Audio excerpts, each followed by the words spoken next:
কংগ্রেসের সর্বভারতীয় মুখপাত্র পদ থেকে আপাতত অব্যাহতি দেওয়া হয়েছে। প্রথম দিনের মার খাওয়া লড়াই করা তৃণমূলের একজন অনুগত সৈনিক হিসাবে আমি তৃণমূলের সমস্ত সিদ্ধান্ত আগেও যেরকম শিরোধার্য করেছি, আজও এই সিদ্ধান্তকে আমি শিরোধার্য করছি। তবে আমি দুটো জিনিস বিশ্বাস করি। প্রথম, তৃণমূল কংগ্রেসের মুখপাত্র থাকাকালীন আমি যখন যেখানে যেভাবে দলকে রিপ্রেজেন্ট করেছি, আমি কখনো কোথাও দলবিরোধী কোনো কথা বলিনি। আমার নেত্রীর বিরুদ্ধে কোনো কথা বলা তো দূরের কথা, বরঞ্চ অনেক প্রতিকূল পরিবেশে অনেকের অপছন্দের ভাগিদার হয়েও আমি একনিষ্ঠভাবে দলকে ডিফেন্ড করে গেছি।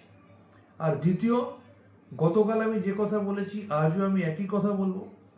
স্বাস্থ্যে প্রচুর উন্নয়ন হওয়ার পরেও মাননীয় মুখ্যমন্ত্রী তথা স্বাস্থ্যমন্ত্রী আমাদের নেত্রী মমতা বন্দ্যোপাধ্যায়ের কাছে এখনও স্বাস্থ্য দপ্তরের সমস্ত খবর সঠিকভাবে পৌঁছায় না, বা স্বাস্থ্য বিষয়ক সমস্ত খবর তার কাছে সঠিকভাবে পৌঁছানো হয় না।